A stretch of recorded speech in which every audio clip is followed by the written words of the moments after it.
Sejam todos bem-vindos ao Círculo da Luz. Vamos, neste momento, elevarmos os nossos pensamentos, nos ligarmos a esta espiritualidade amiga e protetora, porque todos nós que aqui viemos, nós viemos em busca de algo, mas precisamos estar receptivos a este auxílio.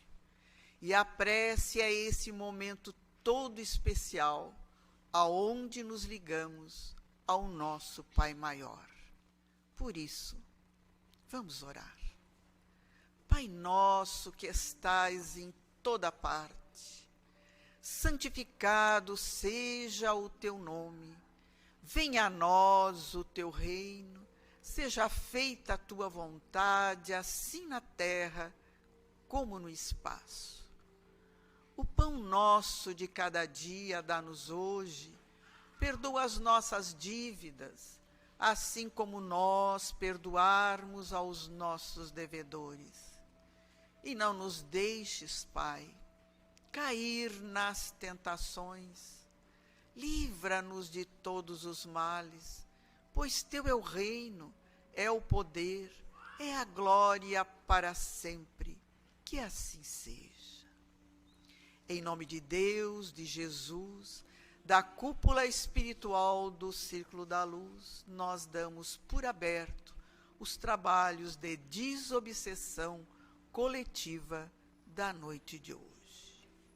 Ainda envoltos na prece, vamos mentalizar os nossos lares e todos aqueles irmãos que conosco lá convivem. O nosso pai, a nossa mãe, o marido, a esposa, os filhos, os irmãos. Também aquela pessoa que nos auxilia nos trabalhos domésticos, a fim de que a espiritualidade maior possa ir até os nossos lares e de lá retirar aquelas entidades que já não têm mais um corpo físico, mas que não conseguem compreender a sua nova situação e nos deixam aquela carga de fluidos pesados e enfermiços. Que estes irmãos possam ser levados no trabalho lá embaixo, onde os médiuns estão reunidos, a fim de que possam ser assistidos, doutrinados, esclarecidos e levados ao plano espiritual. Por isso, irmãos, auxiliemos a espiritualidade a higienizar os nossos lares, mentalizando cada irmão que conosco lá convive, cada peça do nosso lar.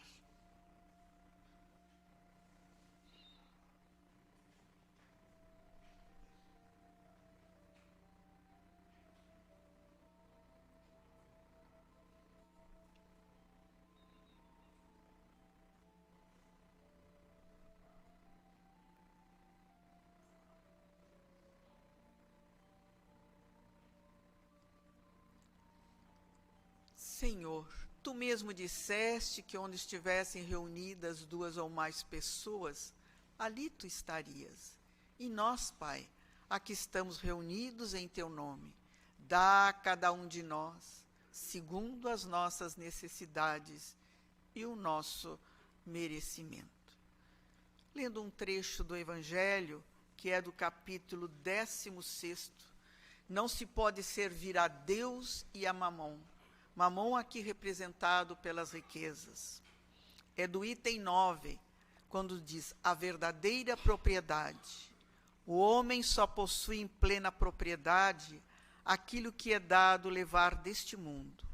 Do que ele encontra ao chegar, deixa ao partir, goza ele enquanto aqui permanece. Forçado, porém, que é a abandonar tudo isso, não tem das suas riquezas a posse real, mas simplesmente o usufruto. Que é então que ele possui? Nada que é do uso do corpo e tudo que é do uso da alma, a inteligência, os conhecimentos, as qualidades morais. Isso é o que ele traz e leva consigo, o que ninguém lhe pode arrebatar, o que lhe será de muito mais utilidade no outro mundo do que neste. Depende dele ser mais rico ao partir do que ao chegar, visto como do que tiver adquirido em bem resultará a sua posição futura. Quando alguém vai a um país distante, constitui a sua bagagem de objetos utilizáveis neste país. Não se preocupa com os que ali lhe seriam inúteis. Procedei desse modo com relação à vida futura. Aprovisionai-vos de tudo o de que lá vos possais servir. Ao viajante que chega a um albergue, bom alojamento é dado, se o pode pagar. A outro de parcos recursos, toca o menos agradável. Quanto ao que nada tenha de seu, vai dormir numa enxerga. O mesmo sucede ao homem à sua chegada no mundo dos espíritos. Depende dos seus haveres o lugar para onde vá. Não será, todavia, com o seu ouro que ele o pagará, nem lhe perguntará: quanto tinhas na terra? Que posição ocupavas? Eras príncipe ou operário? Perguntar-lhe-ão: que trazes contigo?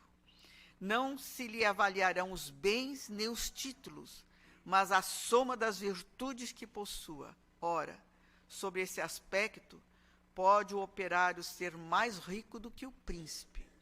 Em vão alegará que, antes de partir da terra, pagou o peso do ouro à sua entrada no outro mundo. Responder-lhe-ão: os lugares aqui não se compram, conquistam-se por meio da prática do bem. Com a moeda terrestre, has podido comprar campos, casas, palácios. Aqui tudo se paga com as qualidades da alma. És rico dessas qualidades? Sê bem-vindo e vai para um dos lugares da primeira categoria, onde te esperam todas as venturas. És pobre delas? Vai para um dos da última, onde serás tratado de acordo com os teus haveres. Pascal, Genebra, 1860. Fazendo assim uma reflexão em cima desta parte do Evangelho, deste item do Evangelho, nós nos apercebemos o quanto a espiritualidade clama a nós para que venhamos a refletir que os bens materiais nós só usufruímos aqui no plano terreno. Nós de nada levamos. É como diz aqui, quando nós vamos viajar, nós temos que ver qual é o clima do lugar para onde nós vamos. É quente, é frio, e ali nós colocamos na nossa bagagem o que vamos usar. Quando nós formos para a espiritualidade, estas coisas materiais não nos serão necessárias. A nossa bagagem é como nos diz, é a nossa inteligência, o nosso conhecimento, são as nossas qualidades morais. Só isso. Nada mais. Ninguém vai levar nada do lado da matéria. Mas a mídia, né, se nós olharmos, parece que nos concita ao lado da matéria. Para que a gente possa ser feliz, nós temos que adquirir, nós temos que ter. As pessoas nós ficamos como que magnetizados. As pessoas, é colocado para nós que valemos pelo que nós temos. A mídia coloca isso, né? E nós somos vistos porque se nós tivermos aquele corpo maravilhoso de violão. Mas ninguém olha as virtudes, olha o exterior. Só que o exterior, com o tempo, nós vamos envelhecendo e vamos perdendo o vício. Mas as qualidades interiores, elas permanecem conosco. Que é que nós estamos fazendo da nossa vida. Olhando para o que a mídia nos propõe, dos bens materiais para sermos felizes, para termos aquele corpo maravilhoso, que tem que emagrecer, que tem que fazer isso, que tem que fazer aquilo, e bota botox, e bota isso, e puxa, repuxa, e faz mil e uma coisas para ser feliz. Pode ser que exteriormente esteja linda, mas e dentro? também tem a sua beleza? Está feliz interiormente? Porque a beleza física, que a gente arruma o rosto, estica e arruma, não traz a tranquilidade interior que nós precisamos. E o que nós estamos fazendo das nossas vidas? Estamos só preocupados com a matéria? E achando que isso é que é a verdadeira felicidade? Engano. Vamos refletir no Evangelho, em todas as passagens do Evangelho, onde coloca a importância de nós nos espiritualizarmos, a importância de nós nos despirmos das inferioridades que trazemos tão latentes a nós, onde não perdoamos, não compreendemos, julgamos o nosso semelhante, somos orgulhosos, somos egoístas, temos tantas mazelas, mas nós muitas vezes estamos só preocupados no aparentar. Mas quando chegarmos no plano espiritual, ninguém vai perguntar: a tua conta bancária era legalzinha? Qual era o teu título? Que fizeste da tua vida? Que fizeste das oportunidades que o Pai te concedeu? Será que nós vamos ter como responder? Ou vamos ter que ficar calados, baixar a cabeça, porque as nossas preocupações foram da matéria? Então, a mensagem da noite é que façamos uma reflexão interior. O que estamos fazendo das nossas vidas? E que a paz do Divino Mestre nos possa envolver. Na noite de hoje, nós temos como explanador da mensagem da noite o nosso irmão Marco Antônio Silva, trabalhador do Centro Espírita Chico Xavier, que vai nos falar sobre justiça e felicidade. Vamos vibrar para que ele encontre facilidade no tema que preparou para todos nós na noite de hoje. Boa noite, irmãs, boa noite, irmãos. É um prazer estar aqui na nossa humildade, e tentando trazer uma mensagem de esperança e de esclarecimento para todos. Camilo era um espírito que já havia desencarnado há aproximadamente 15 anos. E ele estava num momento da sua vida espiritual bastante complexa. Durante um período de sua vida, já no pós-desencarne, ele viveu numa região muito densa, de muita dor, de muita angústia, fruto da sua própria construção, na sua última reencarnação. Depois de alguns anos, foi recolhido para uma colônia espiritual e passou ali aproximadamente 10 anos, em reclusão. Reclusão no sentido de que ele era um paciente junto com outros que estavam com ele, então ele não tinha liberdade de ir aonde queria. Mas com o tempo ele foi cativando a atenção dos amparadores, dos protetores, daqueles que cuidavam daquele recinto, e ele foi ganhando uma certa liberdade, inclusive de vir para a crosta, visitar antigos parentes, e assim era a vida de Camilo. Aqui vamos só fazer um parênteses que tem a ver até com o trecho que a dona Esther colocou. Aonde habitam os espíritos? Nós, daqui a um tempo, alguns mais rápido, outros mais demoradamente, aonde vamos depois de deixarmos o corpo físico? O corpo físico, ele é como um imã, ele bloqueia a nossa memória integral, ele nos ilude. Na cultura indiana, ele é chamado, no seu processo de Maya, a ilusão.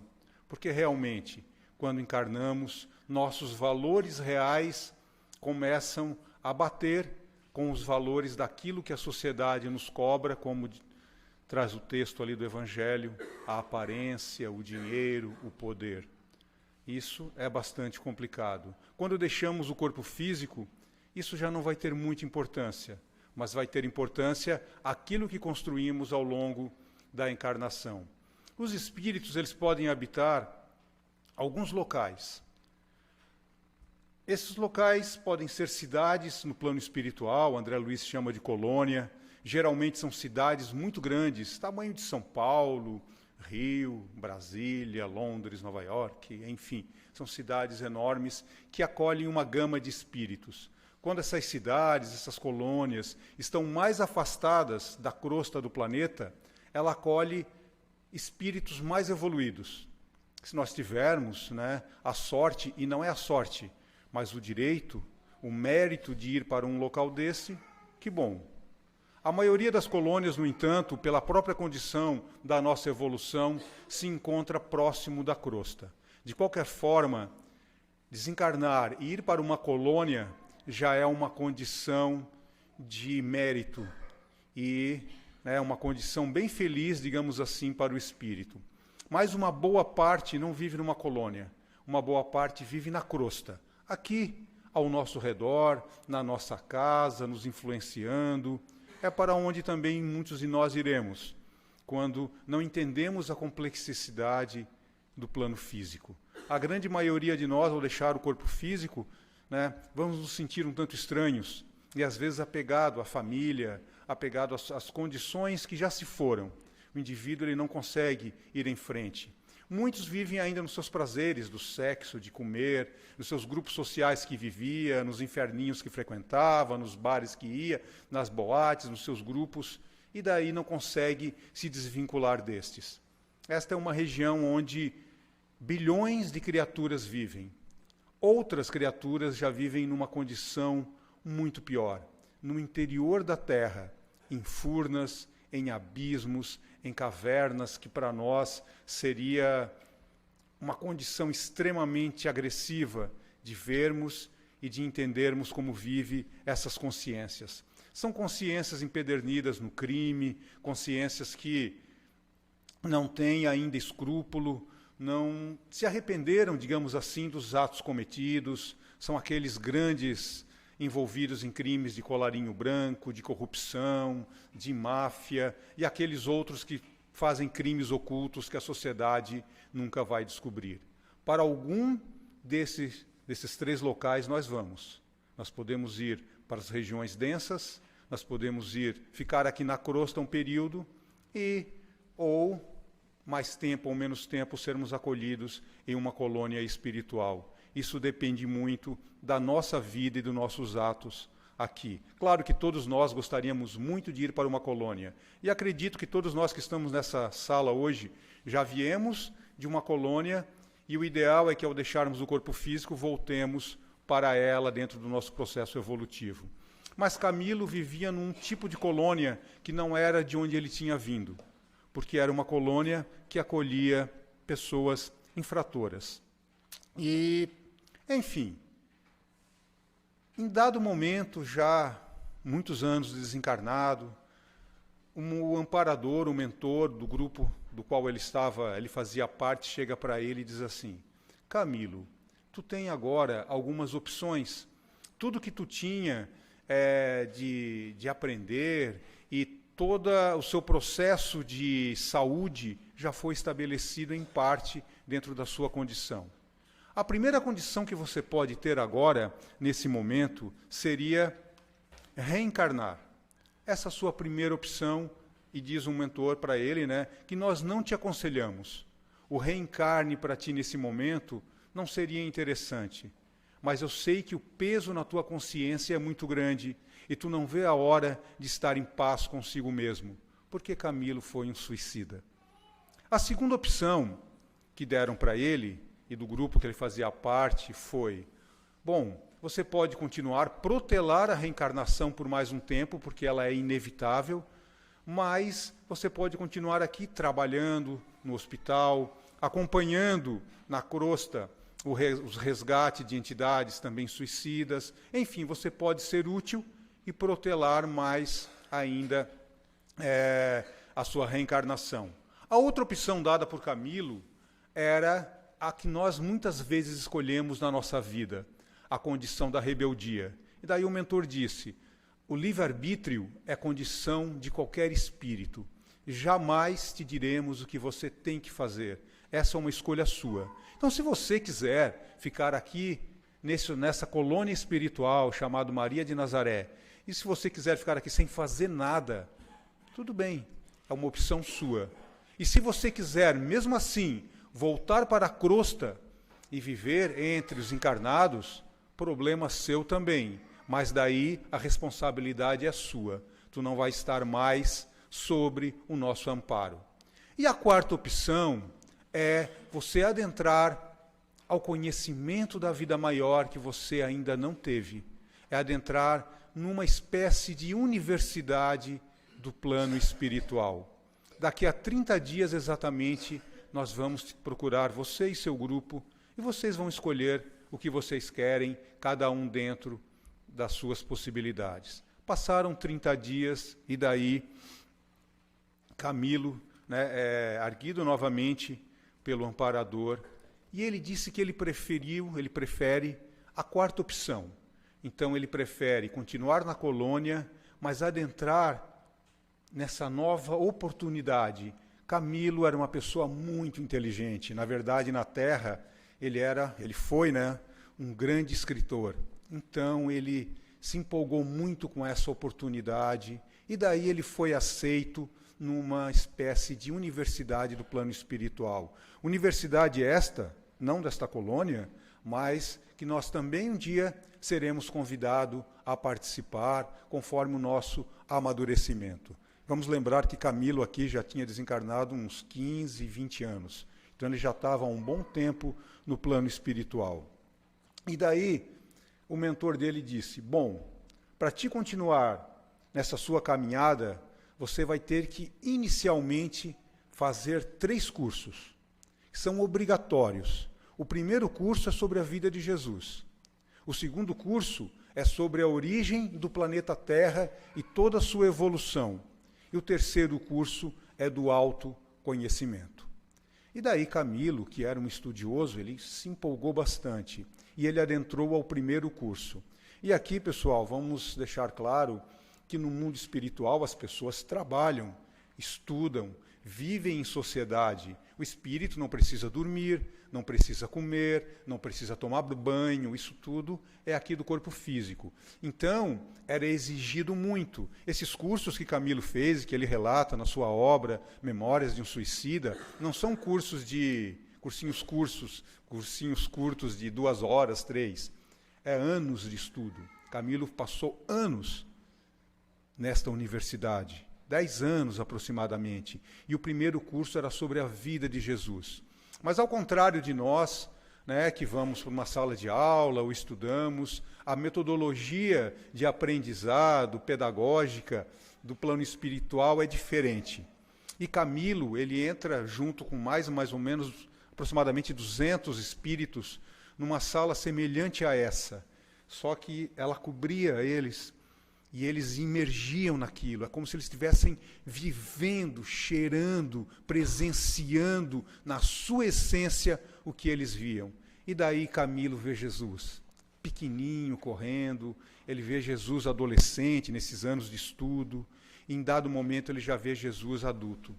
E ele começa a entender a força do magnetismo daquela consciência. E ele relata que Jesus, quando pregava para pessoas, tinham pessoas de várias nacionalidades, tinham essênios, tinham hebreus de Nazaré, tinha pessoas da Síria, então pessoas que falavam línguas diferentes, de culturas diferentes, e quando Jesus falava, se formava como uma tela mental na mente dessas pessoas, e todos eles, independente da língua, eles entendiam Jesus. E eles se impregnavam com a energia do Mestre, e aquela energia era tão potente que eles não conseguiam mais deixar a causa do Mestre. Então eram essas pessoas que nessa mesma existência ou em existências futuras iam para os circos de Nero, iam dar a vida pelo cristianismo. E daí Camilo entendeu a força do Mestre, a essência daquela criatura que nós ainda não conseguimos entender. Aquela força tomava conta dele, como tomou conta de Paulo em Damasco, quando ele vê Jesus cego, e ele vê aquele poder, aquela força que impregna e transforma Paulo, sem dúvida, no maior divulgador do cristianismo, e até hoje nos surpreendemos com os Atos dos Apóstolos, as cartas, as epístolas desse grande seguidor. E daí Camilo, ele fica impregnado por aquela energia, que nós um dia também, com certeza, faremos um curso desse. O segundo curso eu não vou falar muito porque não interessa, era sobre a origem do planeta Terra, desde que era um amontoado de gases, né, no nosso sistema sideral, e a Terra se formando, a Atlântida, a Lemúria, a queda de Roma, a ascensão dos impérios, e ele viu tudo isso, né, nessa essência. E, por fim, Camilo se adentra no terceiro curso, o do autoconhecimento, que é o que nós vamos detalhar mais. Camilo foi um grande escritor. Foi Camilo Castelo Branco, escritor português, amigo de Eça de Queiroz. Na sua última reencarnação, ele deixou uma série de obras que hoje o marcam como um dos maiores escritores da língua portuguesa. Camilo fez escolhas políticas um tanto ruins para ele, né? Apoiou pessoas que não adentraram na política, ele também fez situações amorosas ruins, enfim, ele tinha uma vida um pouco desregrada, digamos assim. Mas era um escritor numa época que não existia nem caneta esferográfica. Então, se escrevia, né, com nanquim, a pena, e Camilo descobre que ele está ficando cego.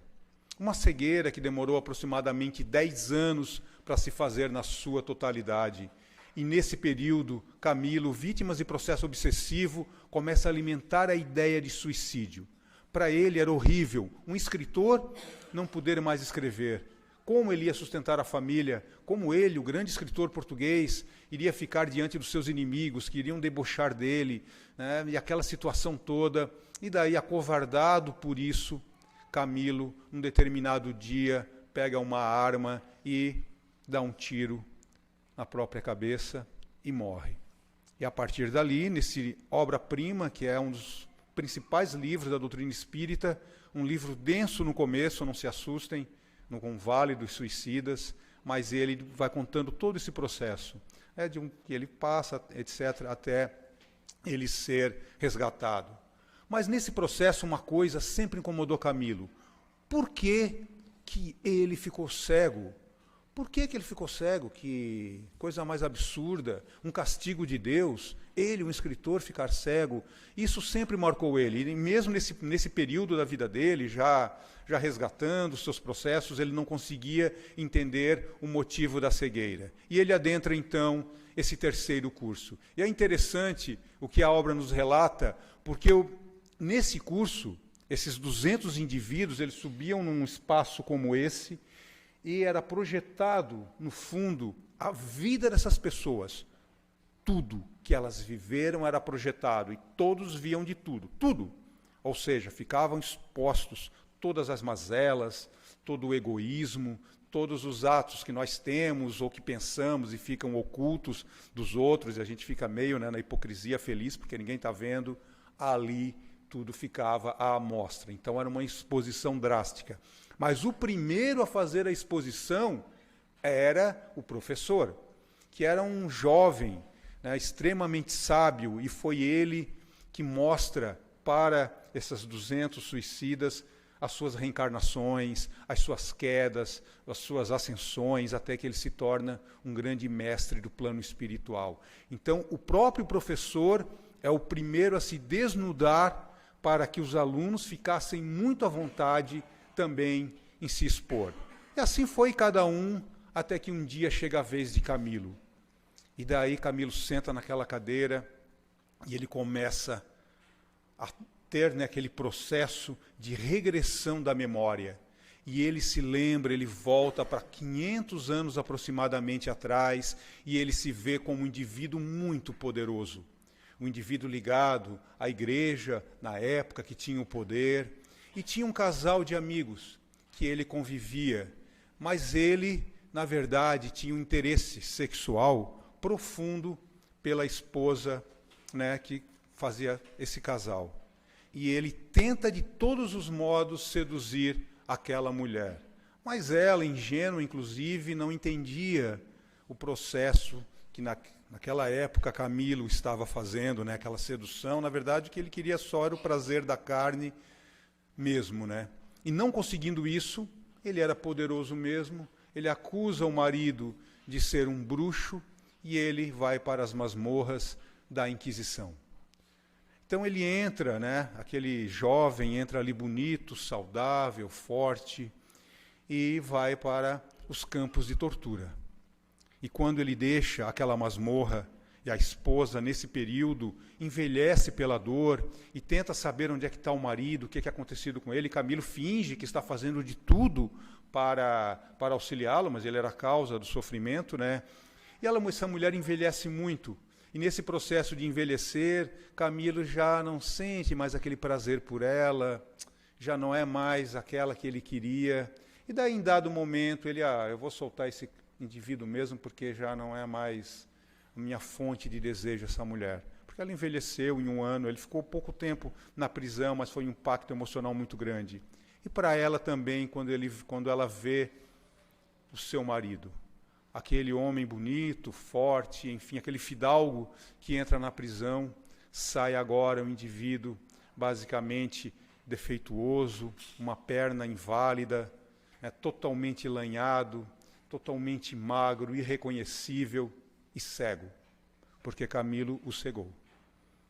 E daí ele passa a entender o porquê que ele veio cego. Na verdade, a encarnação dele, cego, já era o finalzinho do resgate do seu processo evolutivo. Então, é interessante isso.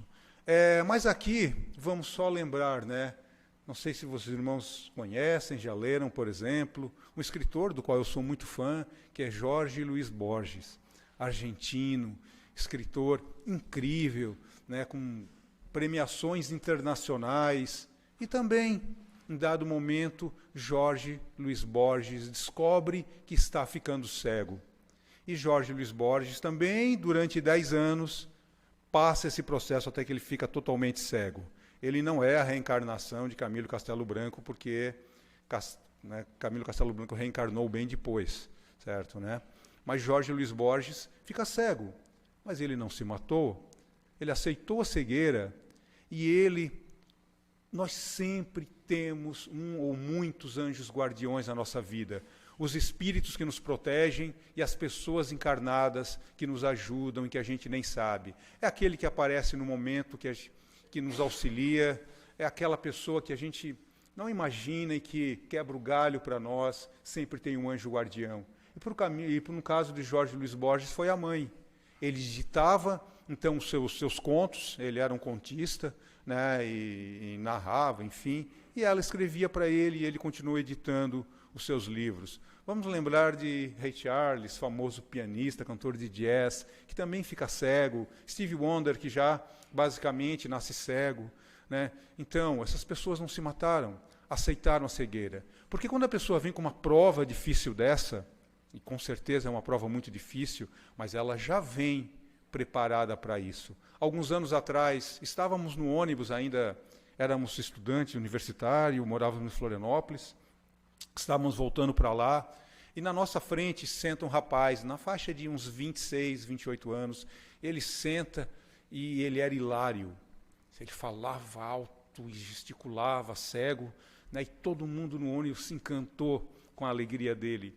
E ele relatou nesse processo, eu bem atrás dele, que um dia ele teve uma dor de cabeça, enxergava normal, feliz da vida, e foi no hospital para tratar da dor de cabeça. Ele fica internado e um dia depois ele sai do hospital totalmente cego. Então vocês imaginem o impacto. Eu fiquei pensando, se isso fosse comigo, o que é que eu faria? Sabe? E ele era uma pessoa extremamente feliz, ele contagiou todo mundo no ônibus aquele dia, porque ele aceitou a sua prova. Para nós, a justiça e a felicidade, muitas vezes, são impactantes, quando nós somos rebeldes, quando nós não aceitamos a nossa prova. Para Camilo, se Camilo tivesse aceitado a cegueira, ele ia desencarnar com a paz na consciência. Aquela cegueira que para ele foi a dor, na verdade era a felicidade dele. Era tudo aquilo que ele precisava. Alguns anos cego, ele ia ficar mais uns 10 anos cego, ele já tinha uma certa idade, tinha beirando 60 por 70, então ele não ia viver muito tempo. E aquilo ia ser a felicidade dele. Já contamos aqui uma vez, nós vamos repetir, né? Tem uma situação com o Divaldo bem engraçada, que ele, ainda relativamente jovem, ele entra no hospital para visitar um amigo, e nisso, num dos quartos do hospital, tem um senhor muito doente, a mulher vê o Divaldo, ele já era conhecido, o Divaldo, e ele entra e tal, né? Naquela onda toda, e daí, será que meu marido vai ficar bem? E nisso aparece o Bezerra de Menezes para o Divaldo. Daí ele pergunta para o Bezerra, Divaldo, Bezerra, ele vai ficar bem? Sim. Fica tranquilo, ele vai ficar muito bem, te dou a minha palavra. Tá, passa uma semana e pouca, né, o Divaldo volta para visitar o amigo, e a mulher pega ele no corredor e descasca, né? Seu mentiroso, seu salafrário, meu marido está aqui, ó, ele tinha acabado de morrer. Meu marido morreu. Disso aparece o Bezerra para o Divaldo. Aí o Bezerra, pô, Bezerra, o cara morreu, tu falou para mim que ele ia viver, que ele está bem, que ele está saudável. Sim, Divaldo, eu falei para ti que ele ia estar curado. Ele está curado. A morte é ilusória, ele está feliz da vida, era o processo dele. Ele está curado. A esposa dele vai ter que aceitar o processo, porque ela tem que passar por isso também. Então nós, muitas vezes, na maioria das vezes, nós não aceitamos o que o destino nos traz. Esse destino, que é a justiça, o enquadramento na lei de ação e reação, na verdade, é tudo de bom para nós. A lei de ação e reação é perfeita. E se Deus é bom, não vai querer que um filho sofra. Portanto, se nós estamos passando por uma situação difícil, seja qual seja, aquela situação difícil é a situação que nos vai trazer a felicidade. Há um tempo atrás vimos um programa, é um programa muito legal, uma série com Morgan Freeman, aquele famoso ator, né? Que faz vários tipos de filme, etc. E ele tem duas séries, um desses canais fechados, e uma Em Busca de Deus. E nessa série ele só trata de questões religiosas. E de repente começa, né, o documentário, e está ele entrando num cemitério, e ele tem um senhorzinho muçulmano, baixinho, assim, com aquele chapeuzinho, que eu não sei o nome, e ele começa a conversar com ele, e conta para mim a sua história. E esse muçulmano, ele era o principal líder do movimento muçulmano nos Estados Unidos. Pessoa muito humilde. Ele conta, não, eu não me lembro de que país, e ali vivendo, tive vários filhos e tal, né, e um dos meus filhos queria entrar na faculdade, para tentar conseguir algum dinheiro, ele se tornou entregador de pizza. E um dia ele recebeu um telefonema para ir, na verdade, uma colega dele recebeu uma ligação para entregar uma pizza, enfim, um delivery, num determinado local, que era um bairro um tanto pesado, da região, que eu não me lembro qual é a cidade agora. E daí ela pediu para o guri ir junto. E o meu filho foi junto, mas era uma cilada, não era para entregar pizza, era um assaltante, e naquele processo meu filho foi assassinado à facada. Né? Mas eu estou muito feliz. Daí o Morgan pergunta, por quê? Porque eu sei que ele está muito bem, porque eu acredito na bondade, na eternidade, na justiça. E nisso aparece uma cena que, se eu chorar, vocês me desculpem, porque ela me emociona até hoje quando eu penso. Nisso aparece a cena do julgamento, a cena real do julgamento. E daí está o criminoso acorrentado, um jovem de uns 22 anos, né? A juíza e o réu, etc. e tal. E nisso esse senhorzinho muçulmano se levanta e pede para falar. Daí a juíza fica constrangida, porque aquilo não era comum, né? As pessoas estarem assistindo atrapalhar o julgamento. Mas a força moral daquele homem era muito grande. Não tinha como, e ela aceitou. E ele olha para o guri que matou o filho dele e diz, olha, tu estás perdoado. Daí o gurizão, né, o criminoso, fica meio assim e tal, e começa, vem cá. Daí ele se levanta, e a cena é emocionante. Ele abraça, o muçulmano abraça o guri que matou o filho dele. Eu gosto muito de ti, não te preocupa. Tu vai para a prisão agora, faz o que tu pode, muda a tua vida. Não importa, tu pode sempre mudar o seu destino. Eu te amo muito, sou teu amigo. Emocionante. Com certeza eu não conseguiria fazer isso, e muitos de nós não. Mas ele aceitou o seu processo e vivia na felicidade no nosso planeta de prova e expiação, porque vivia a felicidade da paz na consciência. Então, meus irmãos, Todas as vezes que vocês estiverem passando por situações difíceis, pode ser no matrimônio, pode ser financeira, pode ser doença, pode ser conflitos os mais diversos, temos que fazer a reflexão. De onde veio essa situação? Foi cultivada na presente existência? Se não, foi cultivada em existências passadas. Vamos passar por ela, vamos enfrentar, porque, como dizia o Chico Xavier, tudo passa. A vida é muito breve. Na maioria das vezes, na própria existência já se resolve a coisa. A gente vê que, para que me preocupei tanto, não era tanto assim. Mas se for uma situação mais crítica, tenham certeza de que faz parte do processo do crescimento e da felicidade. Porque nós existimos para sermos felizes. A felicidade é a nossa herança. E sermos habitante do infinito é a nossa herança. Nós não temos nem ideia do que é viver a vida no plano espiritual. No mesmo programa também, com o Morgan Freeman, aparece uma situação, já estamos encerrando a palestra, mas aonde um guri, um professor universitário totalmente ateu, ele se dizia ateu, e ele teve uma experiência, né, como se fosse de quase morte. E ele se vê num estado de felicidade plena, ele vê a vida pulsando, as paredes, tudo numa energia de vida. Depois que ele volta para aquilo, ele entende assim, que força cósmica que está em nós, e como a gente não consegue ver isso. É o nosso futuro, é o infinito, é um transcender totalmente. A vida na Terra é muito rápida. Então vamos seguir em frente, acreditar em nós mesmos, sabendo, tendo a certeza de que estamos muito amparados, que temos amigos do plano espiritual que já vivemos muitas vezes e que nos esperam e que estão nos protegendo, e que a vida nos dá essa oportunidade aqui do resgate, do crescimento para patamares melhores no futuro. Obrigado pela atenção.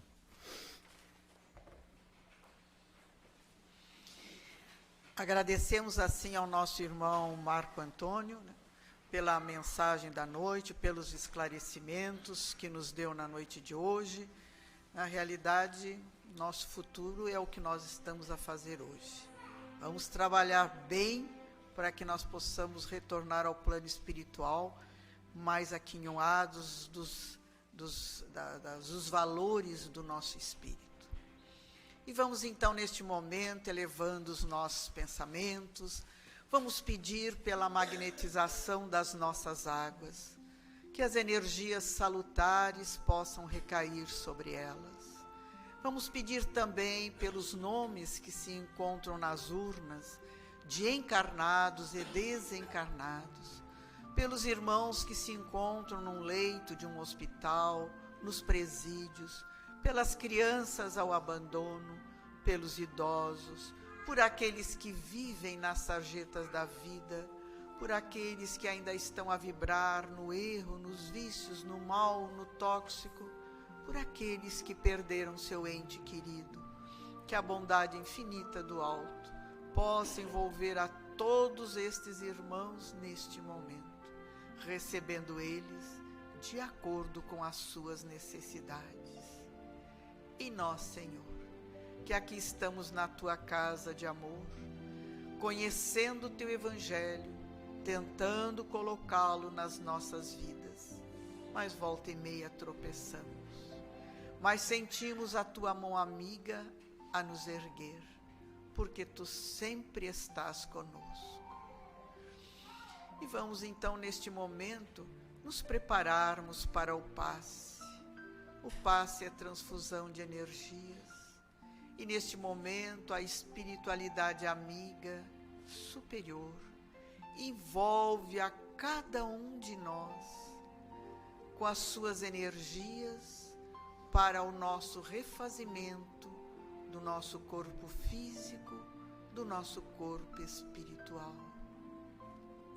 Vamos sentir como uma luz a penetrar todo o nosso ser, entrando pelo nosso centro coronário, reabastecendo todos os nossos centros de força, neste momento.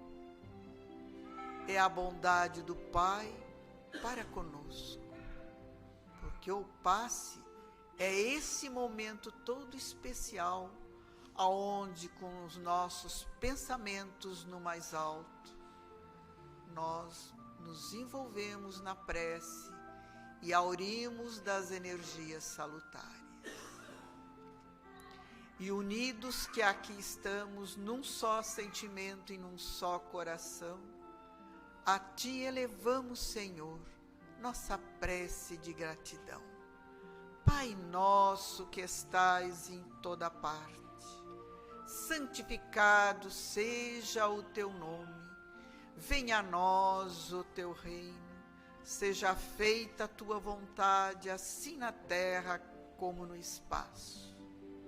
O pão nosso de cada dia, dá-nos hoje, perdoa as nossas dívidas, assim como nós perdoarmos aos nossos devedores. E não nos deixes, Pai, cair nas tentações, livra-nos de todos os males, pois Teu é o reino, é o poder, é a glória para sempre. Que assim seja, Senhor. Em nome de Deus, de Jesus, da cúpula espiritual do Círculo da Luz, nós agradecemos toda a proteção e damos por encerradas nossas atividades da noite de hoje, que é a desobsessão coletiva. E uma boa noite a todos.